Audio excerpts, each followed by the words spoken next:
Hey guys, this isn't my normal kind of thing I was planning to do, but because of I see it everywhere in media, I wanted to talk about this volcanic thing.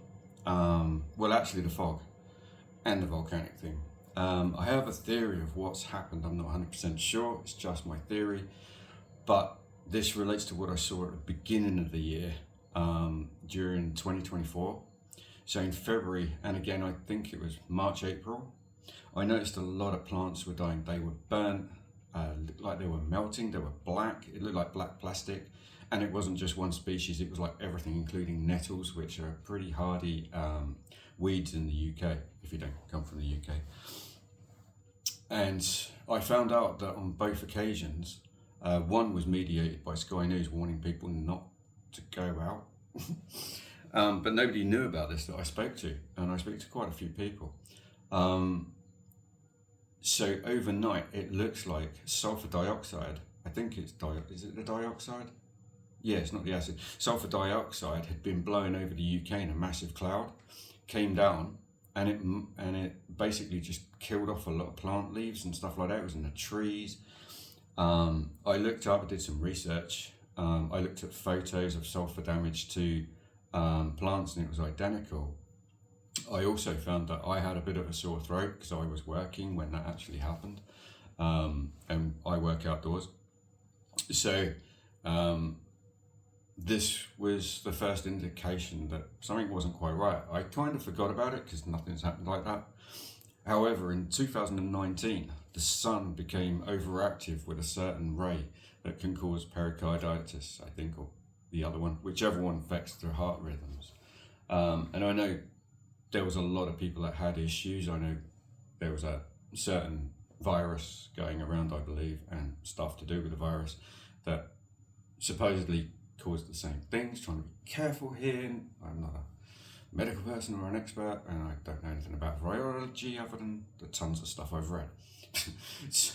But my point is, in this year we had all this fog, and it started, I live in the UK, and it started I think a couple of days before Christmas Day, and it never stopped. Sorry, I look more of a mess than I normally do because this really is an impromptu one. I just felt inspired to do this video, so I think it's important to get it out there because I think some people are really scared about going outside. I think it's always good to be cautious, but so my theory is this. I think the sun has gone into a massive overload, sending these corona mass ejections towards the Earth.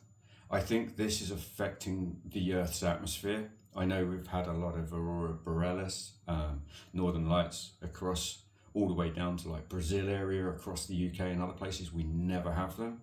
And I believe that this is because of the activity of the sun.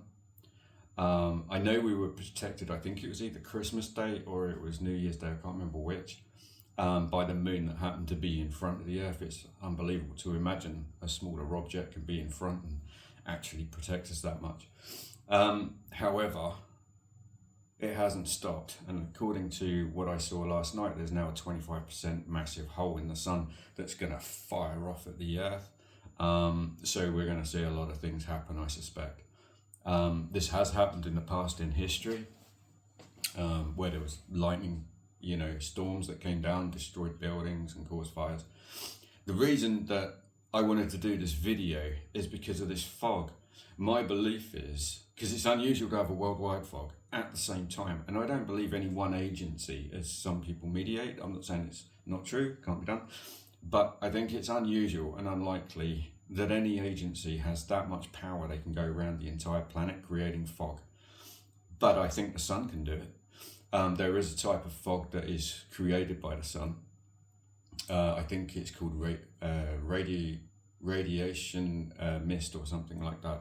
But I'm no expert on the sun, so I'm not going to pretend I am. I did read about it, but I'm not an expert enough to be able to regurgitate it. But the two have a link. This would explain why it's worldwide.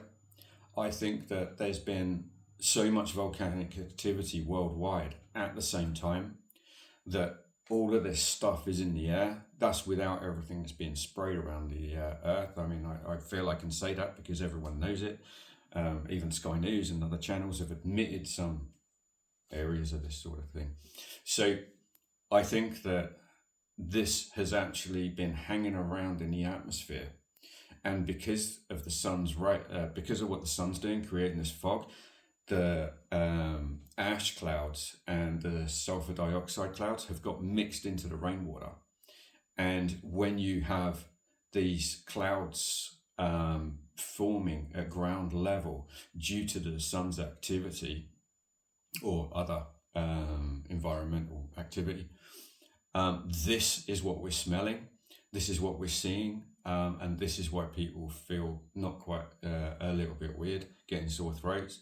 So sulfur dioxide, from what I read from cloud formations that come over the earth and over your country, I think sometime a few hundred years ago, I think was the worst environmental catastrophe known to the UK, where sulfur dioxide mixed with rainwater, and it killed thousands of people in the UK. They basically just melted their lungs because it was such a high concentration. The sulfur dioxide causes irritation of the throat, lungs, skin, and eyes and stuff like that. That's easy to find. I'm not an expert, so disclaimer, but this is easy to find anywhere. So on top of that, I'm thinking, this would explain people having these sore throats, having these chest problems. Then you mix that with, so much influenza going around, colds, flus, and all this sort of stuff that we have every year. Mix the two together, and it's going to exacerbate those problems. The smell, I've read it quite a few times that the smell of sulfur dioxide in rainwater, or if you're close to it, does have a woody kind of smell, and people are saying that they've smelled like as if people are having wood fires close by. I've actually smelled this myself. I've worked in this fog, unfortunately. I did feel a bit of a strange feeling of like light breathing, and then it's gone when I'm not in it. I'm not scared. I don't feel that it was dangerous. But also, the other thing I want to mention is this. So there have been reports of like a crystal kind of substance that people are finding crystals in places. I think this was in the USA. I think there's a YouTube video of people walking around picking these glass bits up. That is also something that happens when volcanic ash mixes with water and lands. It can cause these sort of crystal type structures, but it's like glass structures. So that's another indication it's connected. And also, like with the African sandstorms, when they come over the UK, we get dusting from the rain of all this red stuff all over cars and everything else. And the same with volcanic ash, that can do the same thing.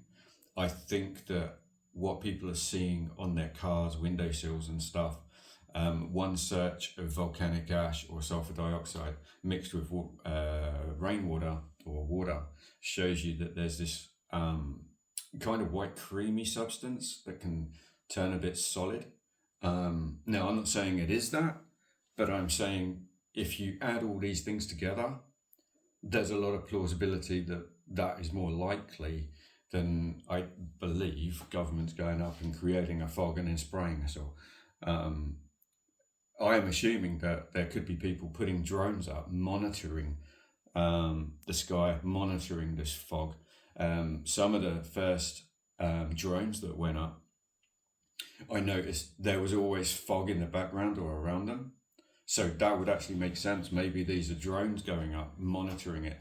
And of course, when people are using mobile phones, especially at night or at long distance, and then you have fog, that's going to polarize the light, change the image. It's going to make it look like something other than it's not. I think that some of the UFO things that are semi-transparent, change shape, move, and then dart off and stuff like this, I'm not sure all of those are UFOs. They're certainly not drones. I don't think they're camera tricks. My belief is that these are also being caused by the sun. I think they're a form of ball lightning that's hanging around in the sky, and they're being charged by the sun's rays that are hitting the earth at this current time. So I think what we've witnessed is the sun creating a different kind of weather system or pattern temporarily, this fog that lingers around for ages, and that's being mixed with everything that's in the atmosphere and the volcanic ash and sulfur dioxide and stuff that's traveling around the earth. It's getting mixed into the water.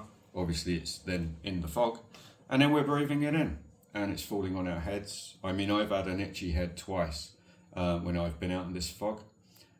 There's a couple of people, I'd love to know if this is true. So I've had 3 or 4 people now telling me that, I mean, 2 of them are bald, almost bald, they just got a bit of hair at the sides. Hopefully I'm not going bald. And they're telling me that they've had hair growth from nowhere. So I can't believe I'm going to ask it, but has anyone else out there had this phenomenon of hair growth from nowhere? Because I would be absolutely fascinated if you have. Now I'm going to put this on my car channel that was just literally for a Vauxhall car that a lot of people ask me to create a channel for, so they get help for issues with Vauxhall. But I have got another channel I am creating in line with my Substack, so I might put that on there as my first video. Unfortunately, I think this is going to be in, I don't know what that's called, oblong shape. You can tell my age, I don't know phone jargon.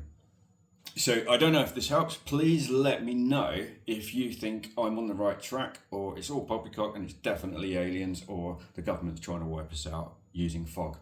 Because personally, I think that's a little bit far-fetched. If they really wanted to wipe us out, I don't think it'd be very difficult.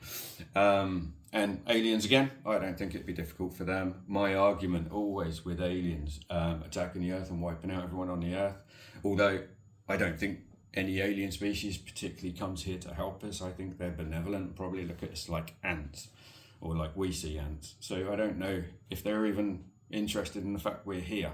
It could be they come here for whatever reason. They come here, do tests on the earth, do tests on this, that and the other, then mess off, and they just see us as farm animals walking around, you know, which wouldn't be surprising if they're that so much more advanced. So, but I don't think they're coming here to kill us.